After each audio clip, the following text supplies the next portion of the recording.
Une journée de travail au câblage structuré, le matin, j'arrive en entrepôt avec mon camion, je charge mon matériel que j'ai besoin. Le dispatch me donne mes jobs que j'ai accomplis dans la journée. Ensuite, je me rends chez le client puis j'accomplis chaque commande spécifiquement aux besoins du client.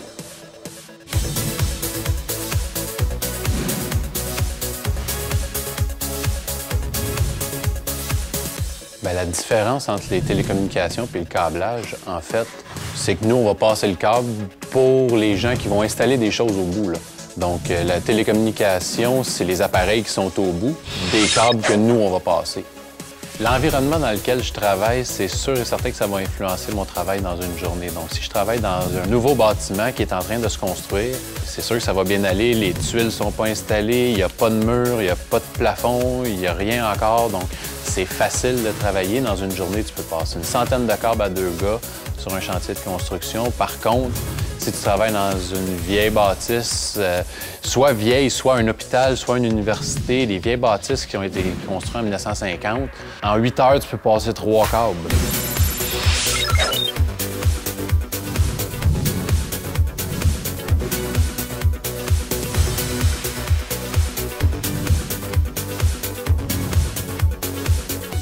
Il faut être en forme, il ne faut pas avoir peur des hauteurs, puis il faut avoir quand même un bon jugement parce qu'on peut être souvent appelé à changer nos trajets, par exemple, quand il vient le temps de passer nos fils parce que bon, il y a une source d'électricité qui peut faire un champ magnétique dans notre câblage.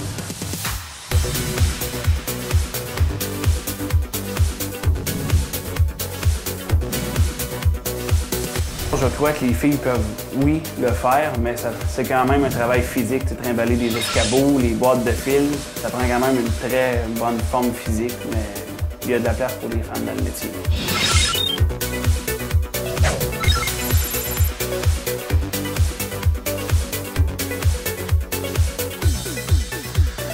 Ce qui est moins le fun de notre métier, c'est les horaires. Les horaires, c'est sûr que c'est difficile. Tu fais beaucoup de travail de soir, de fin de semaine. Il y en a beaucoup qui disent que c'est un métier de beau-frère, que n'importe qui peut faire. Ça prend des compétences. Maintenant, c'est rendu du câblage structuré. Je te dirais que si je reviens 10 ans en arrière, tu arrivais sur un chantier de construction, puis c'était une toile d'araignée. Il y avait des fils qui partaient dans tous les sens. Maintenant, on installe des chemins de câbles, des crochets, des échelles à câbles.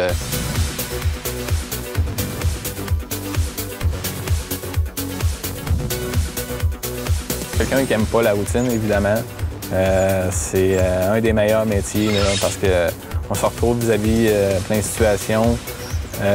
situations différentes. Puis surtout, on travaille jamais au même endroit pratiquement. Pour quelqu'un qui aime les défis, c'est un bon métier.